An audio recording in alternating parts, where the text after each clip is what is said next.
Okie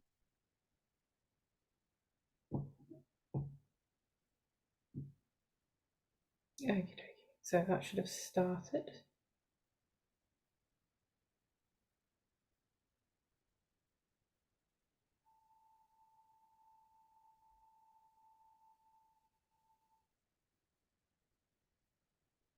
Oh, wow, a lot of participants. I was going to say there's loads of people joining us, so we're already getting people saying hi in the chat, which is great.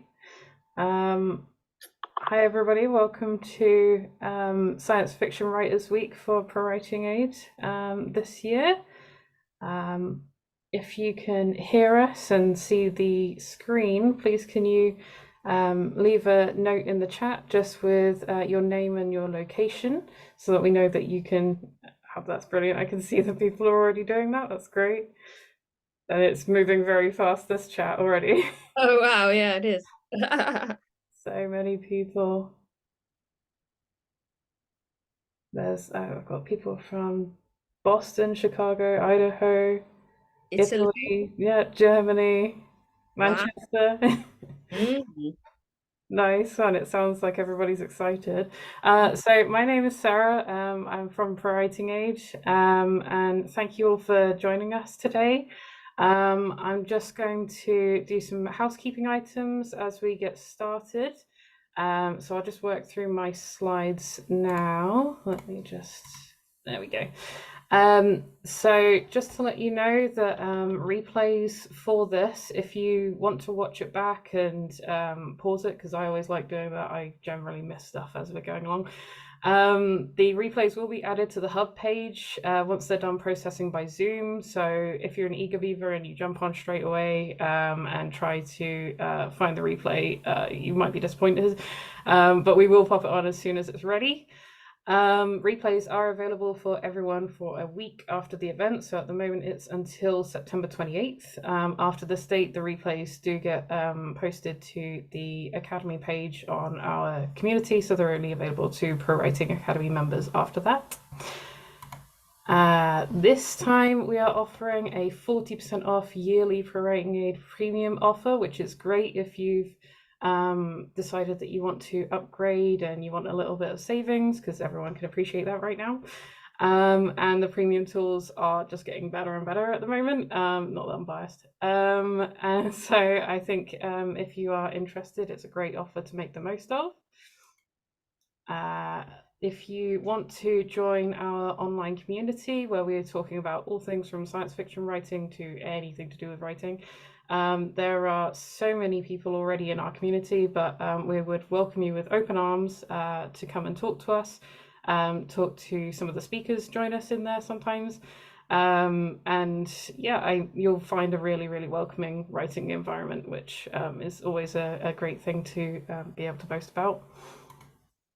And then just a quick reminder for this session, please use the Q&A box if you've got questions, which we'll bring up at the end of the webinar. And then if you want to chat with other viewers, please use the chat. So the Q&A box I will be able to see and I'll be able to respond to, but if you want to chat with other people and get to know each other, which is always great, please use the chat. And then the links to any of the offers from our speakers and any other promo links and things like that, I will be posting into the chat, but you'll also be able to access them from the Science Fiction Writers Week Hub. So I think there you go. That's it for housekeeping. Are you ready? Today we are joined by Lucy V. Hay, aka Bang to Write. She's a script editor, author, and blogger who helps writers. Lucy is the author of writing and selling thriller screenplays from TV pilot to feature film. Plus, she is the script editor and advisor on numerous UK features and shorts. She has also been a script reader for 20 years, providing coverage for indie prodcos, investors, screen agencies, producers, directors, and individual writers. Publishing as L.V. Hay, Lucy's debut crime novel, The Other Twin, is out now and being adapted by Agatha Raisin Producers Free at Last TV, which I think is amazing. She also publishes under the pseudonym Lizzie Fry, and her latest novel, The Good Mother, is out with, is it Joff Books? Oh, yeah. Yeah, I completely forgot to ask how to pronounce that one. Okay, so that's everything done from me. I think it's now over to Lucy. Thank you so much, Sarah. I really appreciate that very awesome introduction there. Thank you so much. Let's see if I can get my own slides up on the screen. Okay, here we go. So, for those of you who don't know me, I am a blogger who has been around now for 2 decades. I'm celebrating 2 decades in the writing trenches, which is just hard to believe. I'm so lucky and so privileged to have worked with so many amazing writers. Some of them are BAFTA and winners or Oscar nominated as well, which is just fabulous, and Emmy nominated too. So I'm a very lucky gal, and thriller is one of my absolute favorite genres. I absolutely adore it. It's why I wrote this book, and I originally wrote it back in 2013, and I updated it this year in 2023 because so much has changed, especially in the last like 5 years in particular in the industry, in the screenwriting and filmmaking and TV industry. And so I updated it to reflect that, and it's got loads of new case studies in the book as well.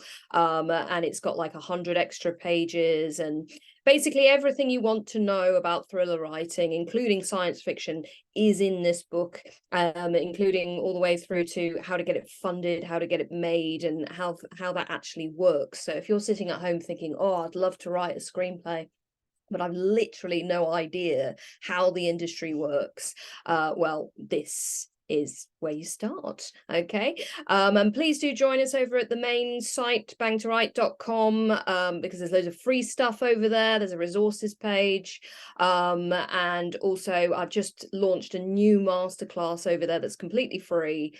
It pops up when you go over there, and if you sign up for that, then you've got a 90-minute free masterclass on all things characterization as well. And of course, if we don't cover everything that you want to know about today, because we have only got an hour, feel free to join us over on the Facebook page, which is very engaged, and I'm on all the different social media, Twitter, Instagram, TikTok, you name it, you can find me on there. Alternatively, send me an email, just bangtowrite@gmail.com. So let's get started. Science fiction, writing science fiction. Okay, so my first question for you guys today, you people today, is science fiction a genre? I know that's going to sound pretty weird, me asking that, but is science fiction a genre? Drop in the chat for me. Do you think that science fiction is a genre by itself? Is there such a thing as pure science fiction? Let's have a look at the chat. Yes, I think so, says Mohammed. Yes, says Jamie. Yes, says Alan Williams. Alan's is a commercial genre, but not a writing genre, Alan says. Okay, fantastic. Right. Okay, so yeah, I think if we look at science fiction as being a category or a style of film or TV show, then yeah, absolutely. Obviously, science fiction is a genre in that sense. Okay. But is there such a thing as pure science fiction by itself? Possibly when it comes to novels, I'm thinking Arthur C. Clarke here. But generally speaking, movies, TV shows tend to have to mix science fiction with another genre. So in this case, we've got Predator, so that's a thriller. Or a horror, depending on your viewpoint there. You got Edge of Tomorrow here, which is action, adventure, thriller. You got Guardians of the Galaxy, that's very much a comedy property, although also adventure as well. Got Gravity with Sandra Bullock, again, thriller. Got 2001 here. I'm not even sure exactly what all the different, I mean, it's very much a mixed genre piece, that one. It's hard to pin down. Got Blade Runner. very much a thriller, but also a mystery as well. You got Aliens down here, which is very much a thriller with horror elements as well. You've got Dune, conspiracy elements mixed in with science fiction there. You got Ready Player One, which is very much adventure. Jurassic Park, you've got, again, thriller and adventure in there. I mean, thriller and science fiction really, really go together. It's probably the go-to kind of mix for science fiction. People just can't get enough of thriller and science fiction mixed together. Coming up the behind it would probably be adventure as well. And then over here in this corner, you may recognize we've got Arrival, the Oscar-nominated screenplay for that by Eric Heisura, and that's a drama rather than a thriller. Okay, so as we can see, science fiction tends to need to be mixed with other genres, okay, and it's usually mixed with things like thriller and comedy, adventure, and so on. Okay, so why do audiences love science fiction so much? Well, first things first, science fiction gives us an opportunity to really put up a mirror to what is happening in society right now. Okay, it's no accident that a lot of movies, although they're set in the future or a kind of future style, it's kind of telling us things about what's happening right now in our society. And there are often topics that people really, really love to kind of talk about in science fiction. And they have very powerful thematics, as I call them, those topics, those themes, those messages that people just absolutely love to kind of contemplate. Probably the very first science fiction story ever.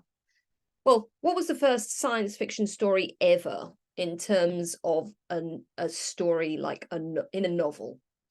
Anyone know what is generally thought of as being the very first science fiction novel?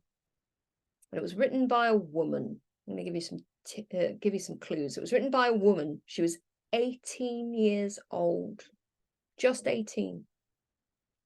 Anybody know what that could be? Let's have a look. Okay. Frankenstein, the chat says, absolutely. Mary Shelley is largely considered to be the mother of science fiction. A lot of people think it's H.G. Wells or Lovecraft or any of those guys, but she predates them by a significant amount. And but obviously in our culture we tend to venerate male writers, or did venerate male writers, especially back then, more than we do now, hopefully. But yes, Mary Shelley, Frankenstein, the act of playing God in science fiction is something that turns up a lot, and we see that in Jurassic Park, for instance, as well. So anything to do with society, law and ethics, personhood, what it means to be a person. We see a lot of stories about robots and whether they are real or could be real. We've got The Creator coming out soon by Gareth Edwards, which is about AI robots kind of fighting an underground kind of war, which seems very, very prescient, given that there's currently the US writers' strike on right now, where AI is one of the main concerns of Hollywood at the moment. You know, how is AI going to change the writing and the making of films and TV? But anything to do with robots and you know, monsters and things like that is very, very much part of the science fiction genre.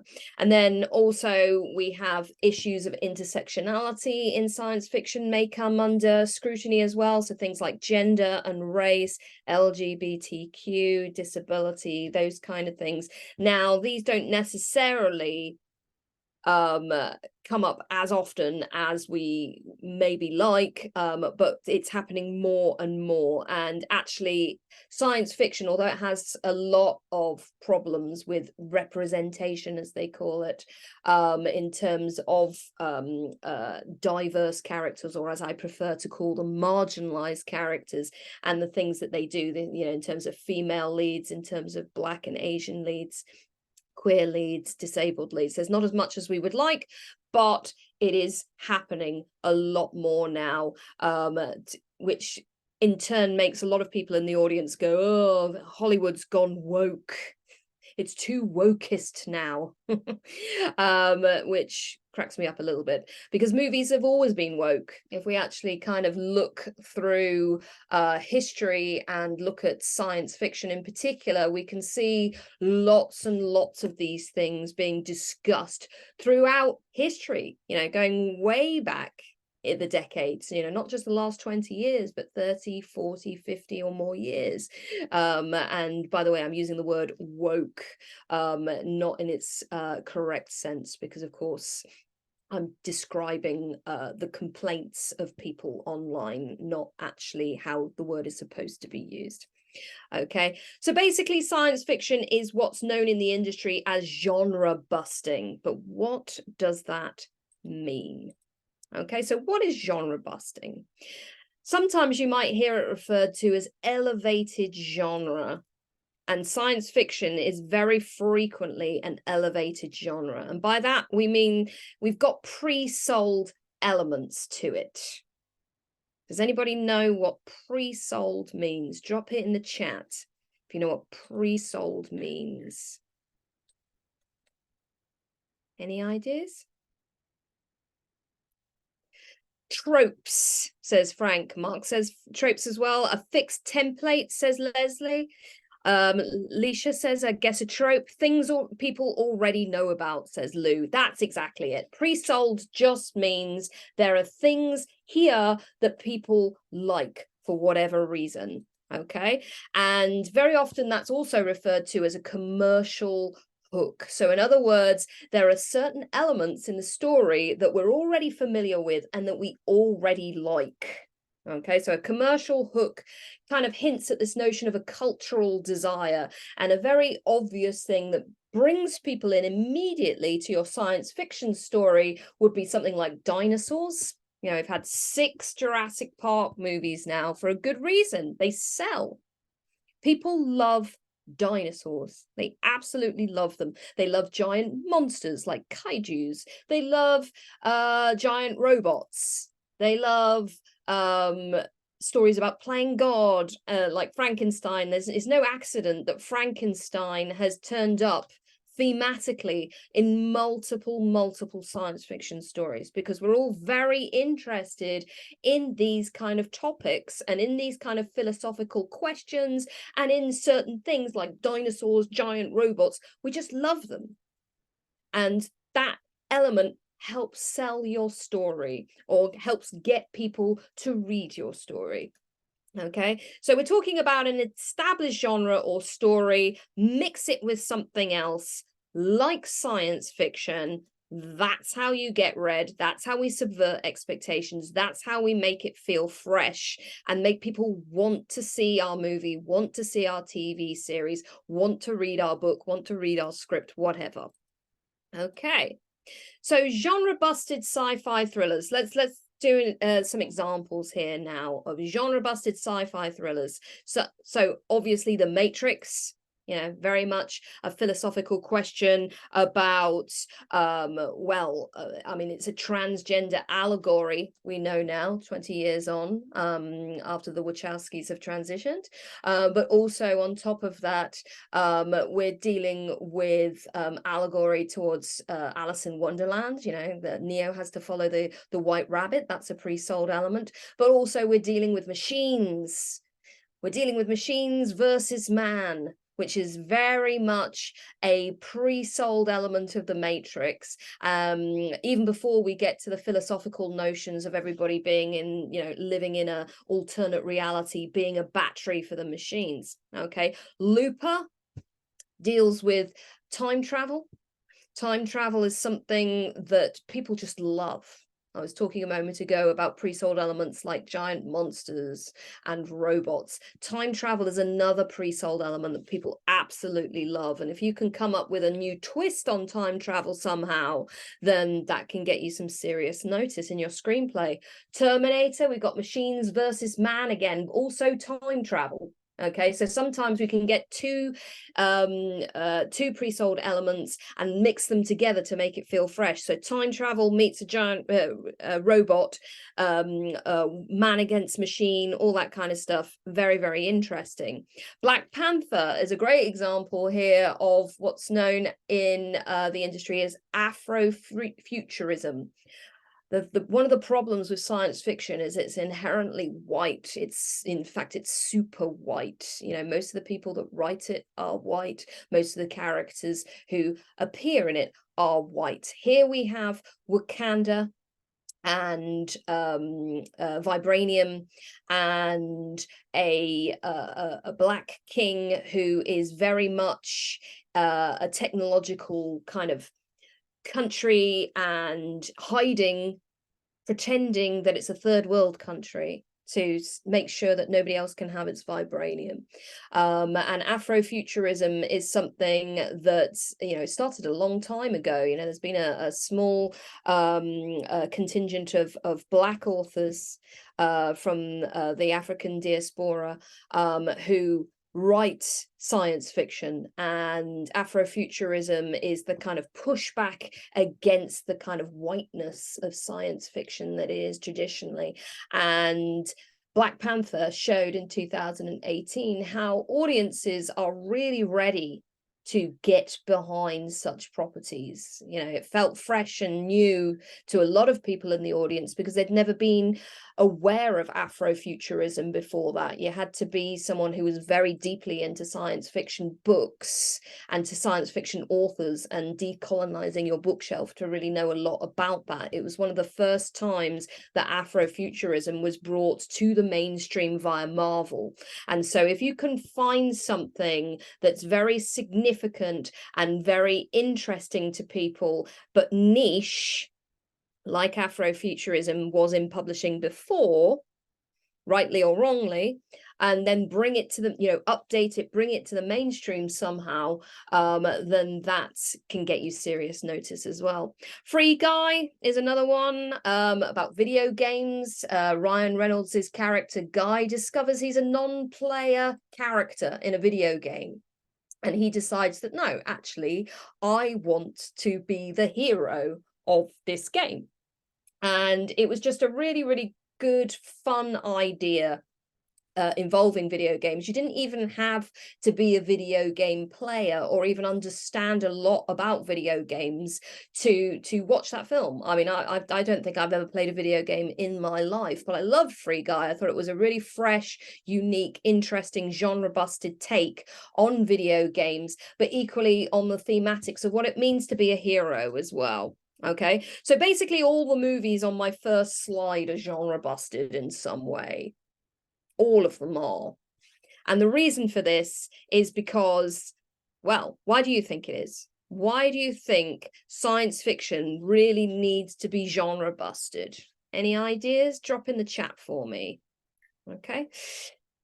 Subvert expectation, says Tom. Expands the mind, says Alan. Visual elements, says Cece. Fresh eyes, social progress.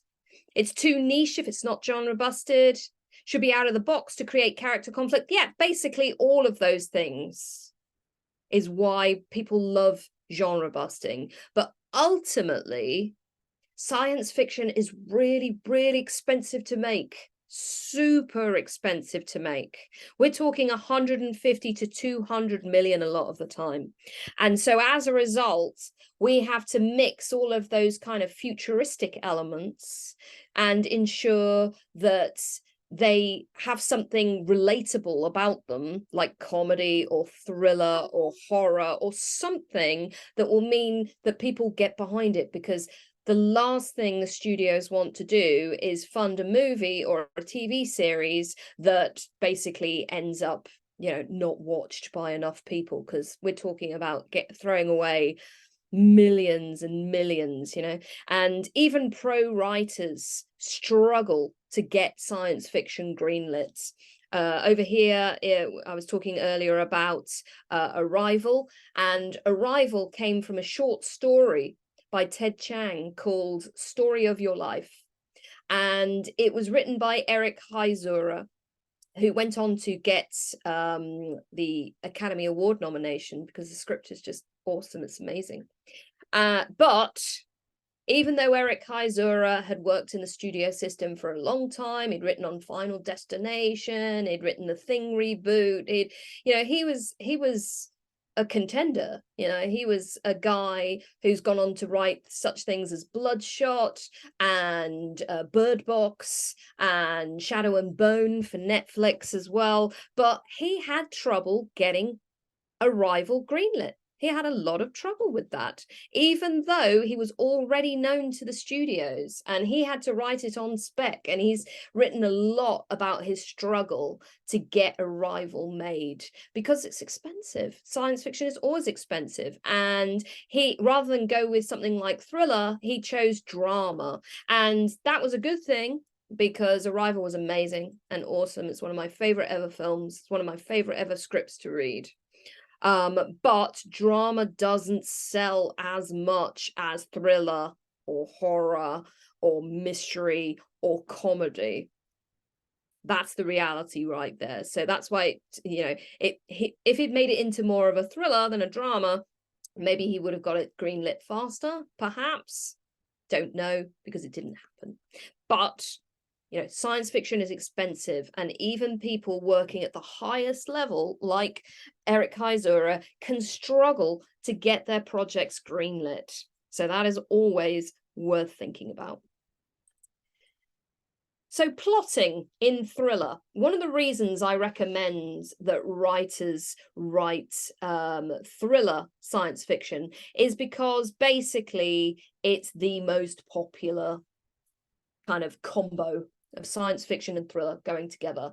In fact, if you look at the top movies at box office of the last 20 years, most of them are thrillers at heart. Okay, so how does plotting work in the thriller? Okay, well, basically speaking, character drives the plot in the thriller. Okay, but crucially, unlike every other type of story in screenwriting and novel writing for that matter, whether we're writing a screenplay for movies or whether we're writing a screenplay for TV, a thriller is wildly different to the rest, because unlike our protagonist, who in all other genres basically drives the plotting, they want something and then they need to try and go and get it, basically, and then the antagonist gets in their way. It's the other way around in thriller. The antagonist has some kind of evil plan and the protagonist gets in their way. Subtle difference, but it is crucial. Okay, the protagonist then is forced to engage with that antagonist. We don't have a thriller if the protagonist can just say, you know what, screw this, I'm going to call the police. That's not how it works in thriller. They are forced to engage with that antagonist. They have no choice. So thinking about some of the other movies that we've been talking about today, in the case of Gravity, for instance, we have got Sandra Bullock's character, Dr. Ryan Stone. She is forced to engage with the antagonist of space. So in other words, we don't actually even have an antagonist who's literally a body, literally a human person. It's her versus space. That's how it works. Okay, she is forced to engage. She can choose, is she going to live or is she going to die? And obviously she wants to live. And so she has to go from flight to fight. So in other words, she has to, in the first half of the movie, she just doesn't want to have to deal with this crap.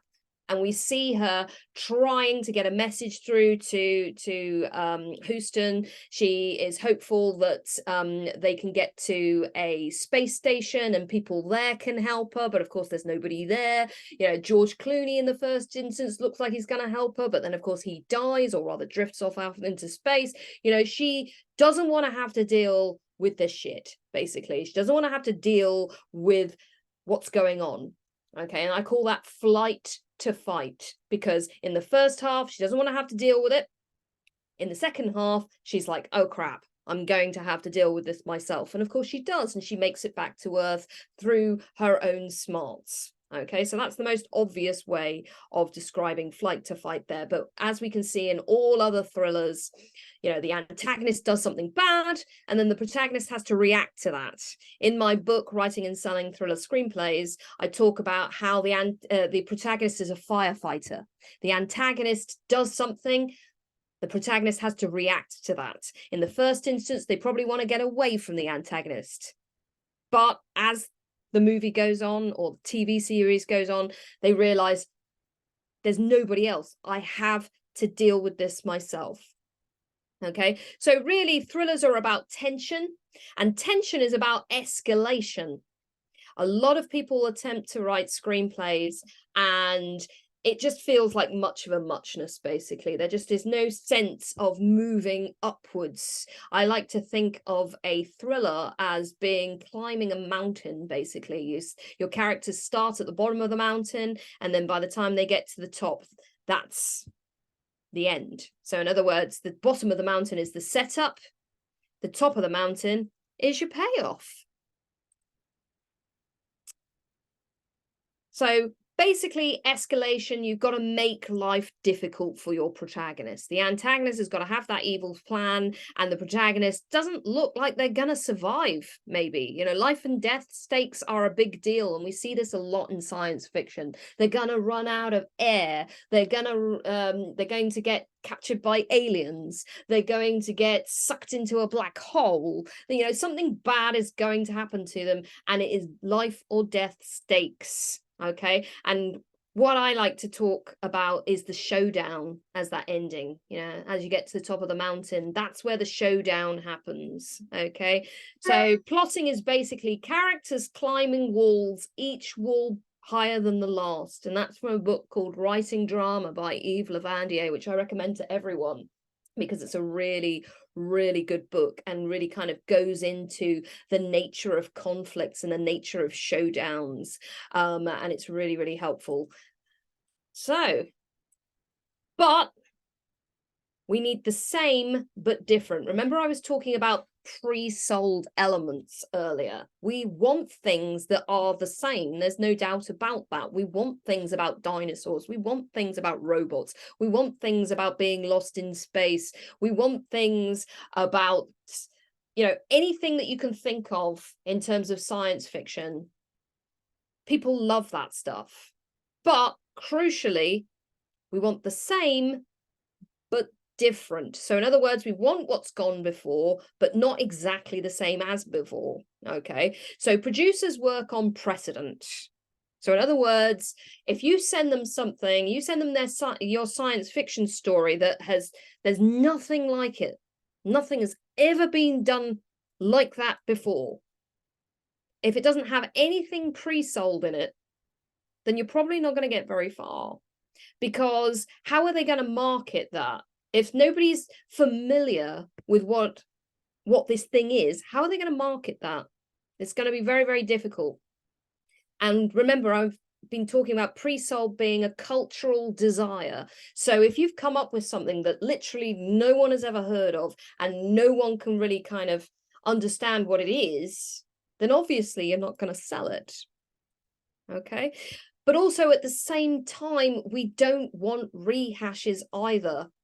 One thing that I get all the time as a script reader are basically scripts that are the X-Files just rehashed, or Doctor Who just rehashed, or the X-Men rehashed. In other words, it's good to have time travel like Doctor Who. It's good to have aliens like the X-Files. It's great to have mutants like the X-Men. Those are pre-sold elements. However, all the writer has done is just rewrite those three things. That's all they've done. They haven't brought anything new to the table whatsoever.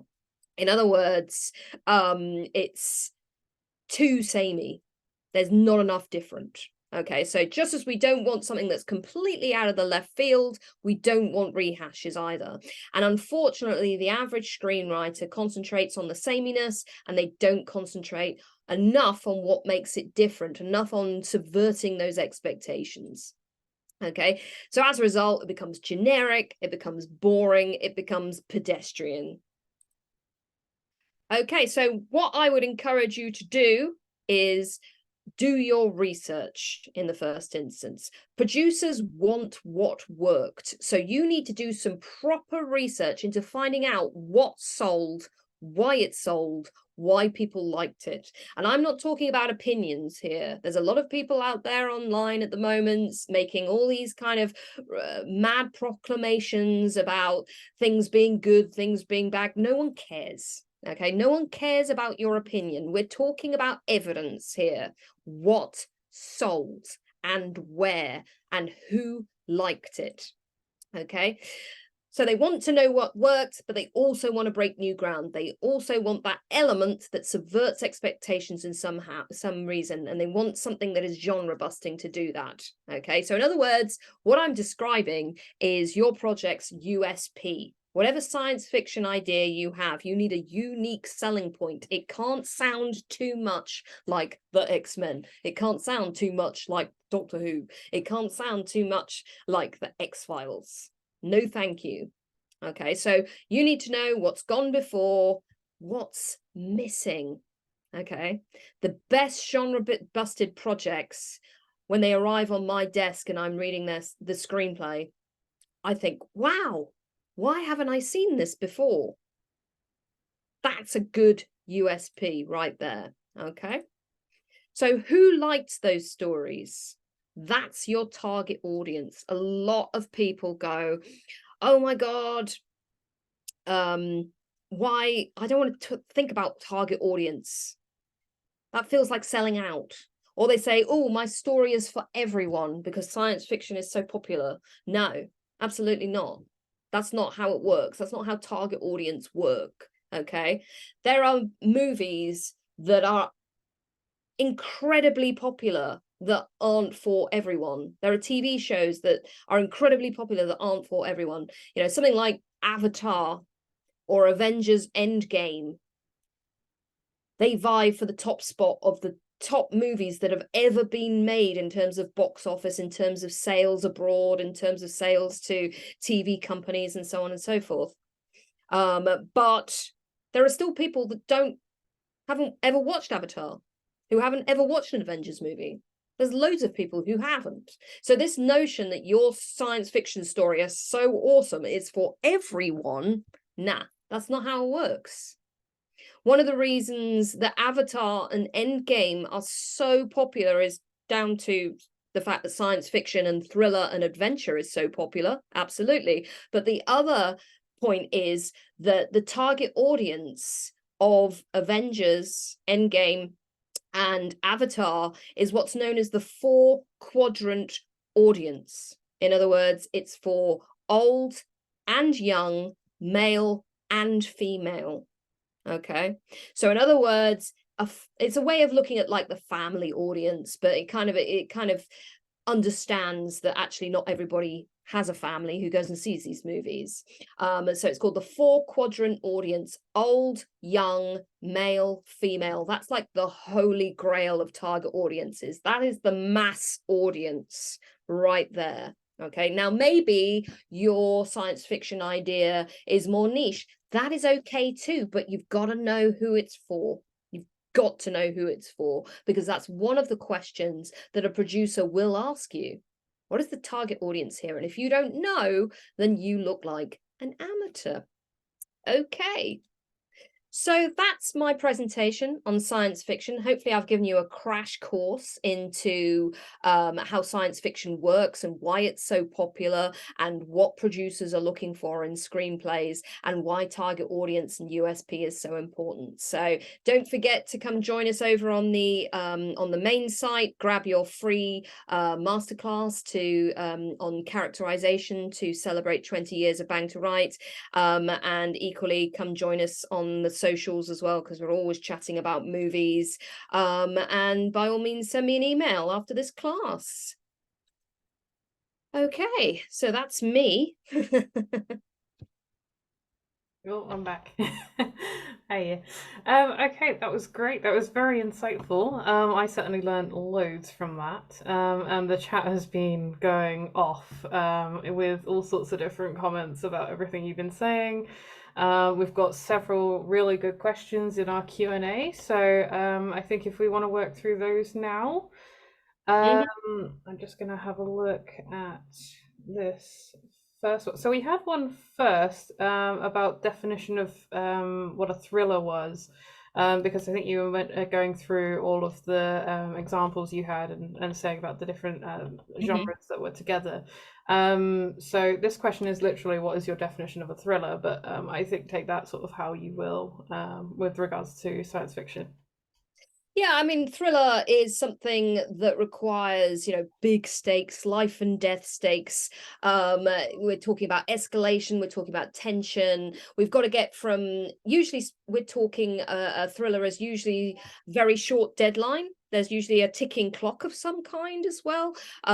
So most thrillers are somewhere between about 4 hours and 4 days, typically, as well. So, this notion of the ticking clock. And there's so many different types of thriller as well. So in terms of the most common science fiction kind of thriller, it's usually some sort of villain, intergalactic villain or intergalactic problem of some kind, and they have to solve it by a certain time, or else they die or get sucked into a black hole or something like that. So yeah, you're usually dealing with ticking clock, and the tension goes up as the clock comes down, as it counts down. Perfect. I think that pretty much covers that one. We had someone else who got a bit confused on the genre busting term. So just wanted to explain it. Just sort of recap exactly what you mean by genre busting. Okay, so genre busting is basically taking something that we're already familiar with and then twisting it, basically.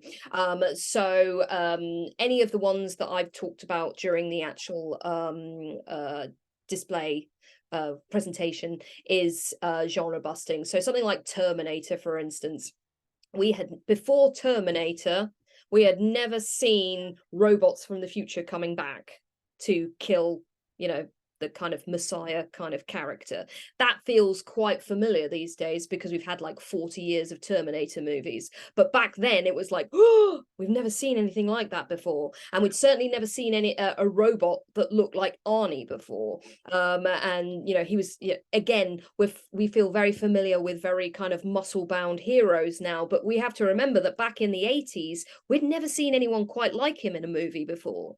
So it's bringing that new kind of look to something. And then of course they genre busted it again in Terminator 2 because he's now the old model, and even though he's a giant and he's really strong, we've got this small guy come along, and he's the updated version, and he somehow manages to fight Arnie and win, basically. So basically we're subverting expectations all the time with the genre busting movie. Perfect. We had someone who mentioned would it be genre busting or genre adding, but I feel like given what we're saying is it's definitely the more of taking what we know and twisting it to something unexpected from what you've just said. Mhm. Perfect. Okie dokie. Let's see. So we've got another one. Oh, I had it just a second ago. Sorry. People have been saying about thoughts on sci-fi romance. So how you can change that and make that different, I guess. Yeah, I mean, we haven't seen a lot of science fiction romance, and I've always wondered why. It seems very strange. I suppose the one that immediately comes to mind for me is probably Passengers, starring Chris Pratt and Jennifer Lawrence, which of course is deeply problematic in terms of the romance, deeply, deeply problematic. And in fact, John Spates, who wrote Passengers, says that he actually regrets writing it that way and would write it a different way now from her point of view rather than his point of view, which Mm. would have changed everything in terms of how problematic that movie was, in terms of, you know, male female dynamics. And I think I would agree with him. It would be if it was more of a thriller and she finds him so threatening rather than a romance, that would have been more interesting, I think. Um, in books at the moment, romantasy is having a bit of a moment at the moment, and romantasy is romance and fantasy mixed together.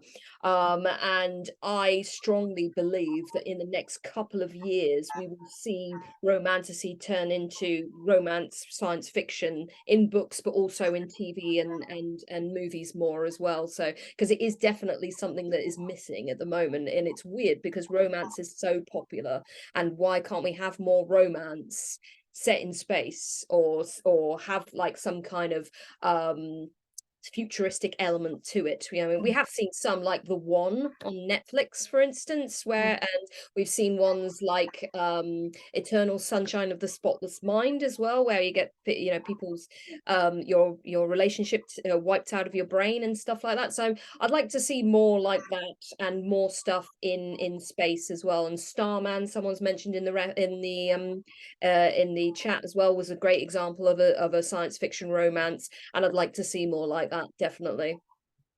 Perfect. Yeah, I completely agree. I mean, romance is my genre, if I'm honest. So I think, and I love sci-fi. I one of the first things I used to write was Doctor Who fan fiction. So seeing romance and things in sci-fi things, I think would be really, really, really impressive. Uh, Mhm. the next one I've got is what are your tips on making good escalation when writing a script or a story? So when it comes to sci-fi, um, good escalation, which is actually something I think I actually struggled with. Yeah, I think most writers struggle with escalation because they don't think of each obstacle. A lot of people don't like outline, for instance, or draw the story, or use index cards or post-its, you know, whatever. I mean, because you don't have to write a fancy outline, and you know, some people go, oh, it screws up my spontaneity. It's like, well, yeah, maybe, but it also helps you understand what the obstacles are in the way of your protagonist. And if you don't know what the obstacles are in front of your protagonist, then how are you going to plan the escalation of each thing that happens to them? Because each thing should be bigger than the thing that preceded it. So, for example, you wouldn't go straight from the setup to the payoff, would you? You'd go, you know, up the stairs. You know, think of being at the bottom of the mountain to the top of the mountain. You're not going to have all the biggest stuff down here, are you? You're gonna have to build up towards it.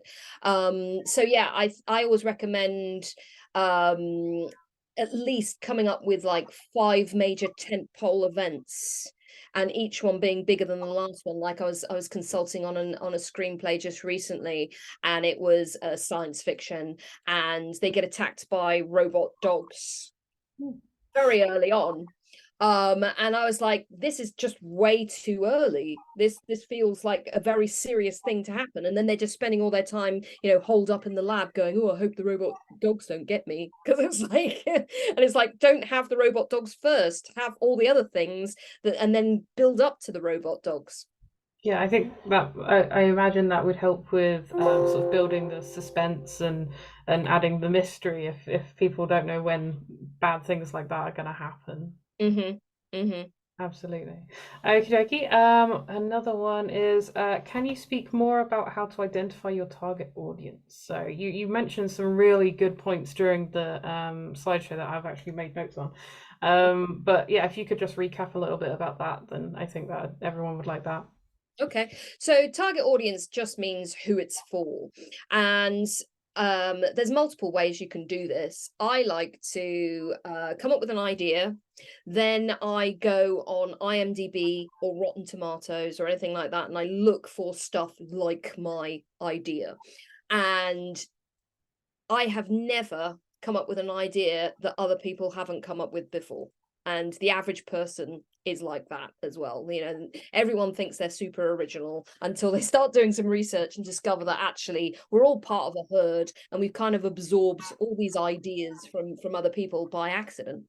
So I go on IMDb, I go on Rotten Tomatoes, I find the movies and the TV shows that are like my idea.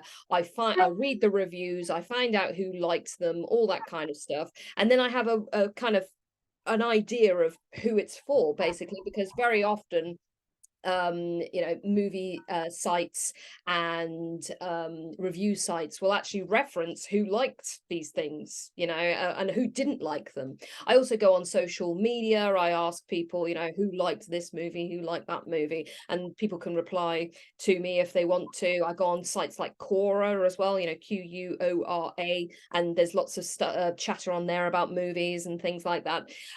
So yeah, I just kind of gather the evidence, as it were. I also like to ask industry pros wherever I can. So, you know, places where you online where you can find industry pros who are chatting about various movies and various ideas is always handy.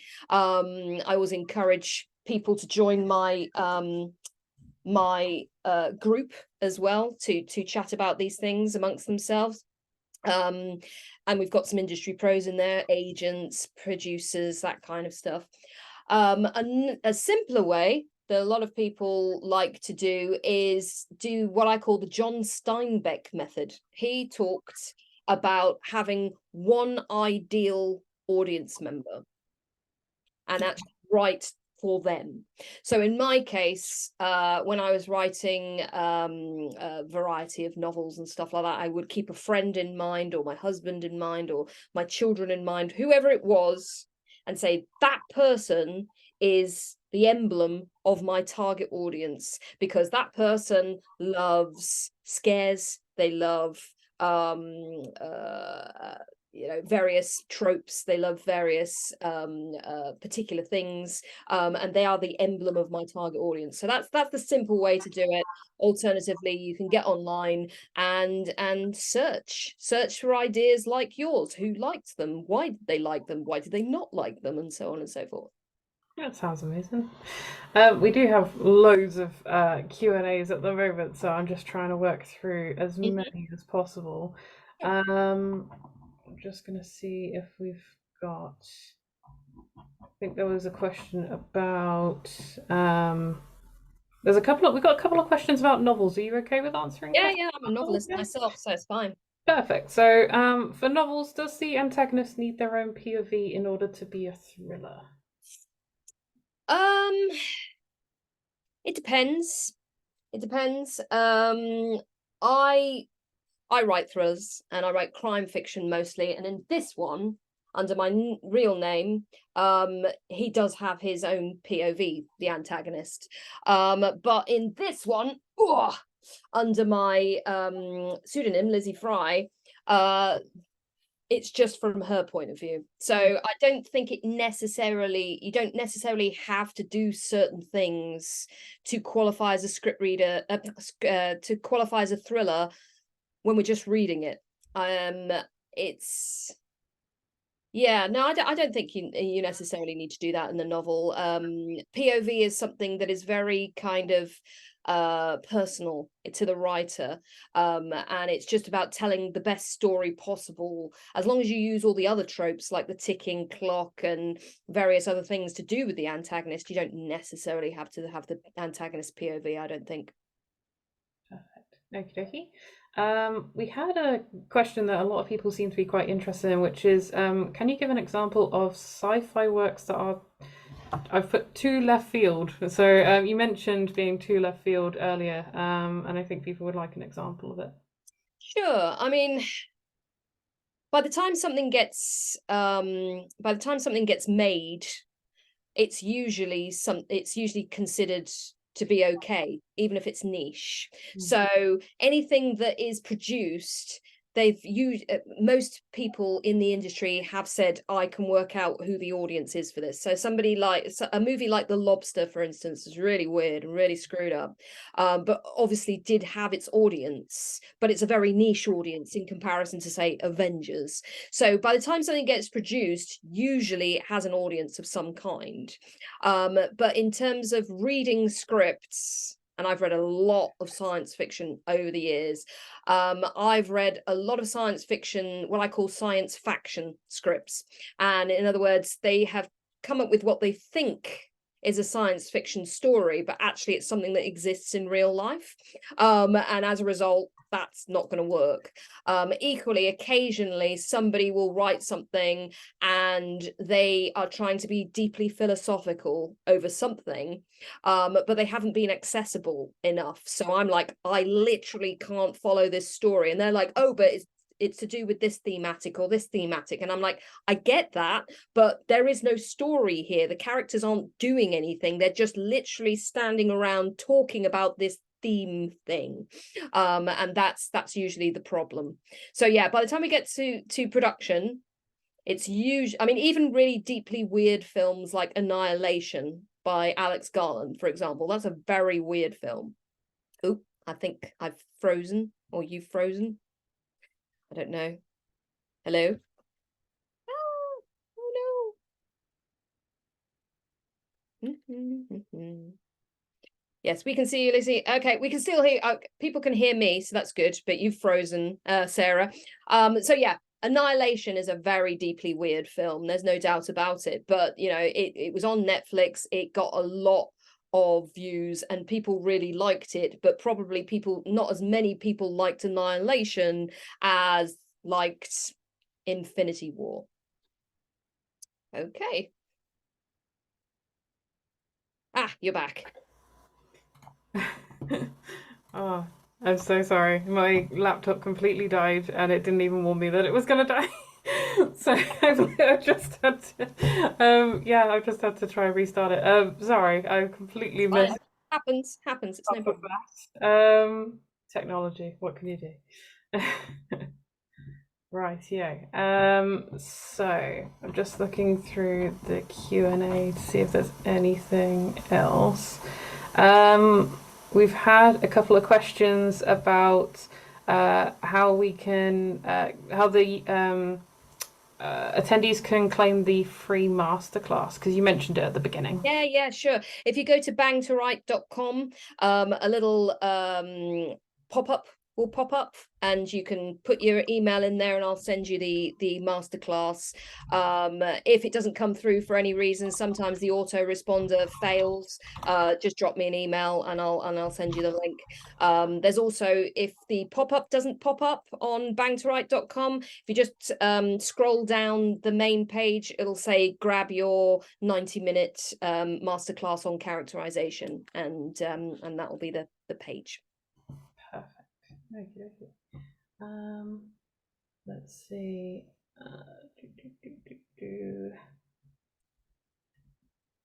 We've got some really good questions, and some of them they come in and they're like a paragraph, and it's like I can't read all of it very quickly.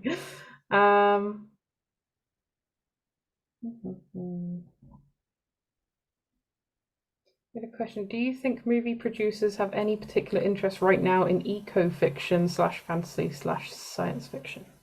It's a weird one, that one. Eco-fiction, sometimes they call it cli-fi, climate fiction as well, and it seems to be something that does quite well in books but doesn't seem to have moved over to movies quite so much and TV series quite so much, and I've always wondered why.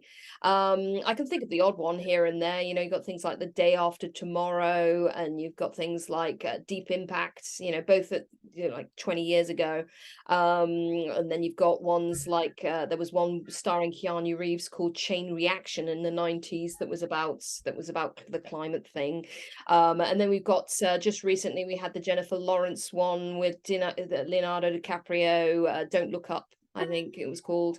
So yeah, I think there is a market for it, but it's not as in screenwriting, it's not as popular as in books, I think. Okay. Um, Let me see. I'm just reading the chat. Everyone's completely. It sounds like people are completely agreeing with you, but they're also pointing out examples as well, like Waterworld, and someone Oh said it's yeah. also called Solar Punk. I don't know that one. Um, Waterworld, of course, was one of the most epic fails in box office history, of course, which I was found interesting because I thought the idea of Waterworld was pretty cool, but apparently people didn't like it at the time. It's gone on to become a bit of a cult classic, though. So sometimes a lot of these big blockbusters in particular, they actually make it up on what's known as tertiary markets, ancillary markets, and so in other words, on home video, DVD, streaming, all that kind of stuff. Yeah, I like it when there's certain films that I've watched and you ask people about it and no one else seems to have watched it, and then you find your people and it turns out like you think it's become a cult classic. It's one of those I think I call it Marmite films. You either love it or you don't. Mhm. Um, but yeah, okay, okay. I think that's probably about all we've got time for in terms of Q&As. This was such a great session. Thank you all for so much for joining, and a big thank you to Lucy Vihey for generously, oh my god, getting my words out, spending your time with us. As always, you can find the replay to this session and other sessions in the Science Fiction Writers Week Hub. You can find the links again in the chat. I'm just going to pop them in now. I think that works. There we go. So if you want to make a note of those now, I'm just going to hang around. But we hope you join us for the next session, which should be in about an hour's time, with a different host. I think it's with Crystal. But yeah, thank you so much, Lucy. This has been great. And thank you to everybody for joining us. Well, I hope thank you have a great rest you. of your day. Thank you. Bye.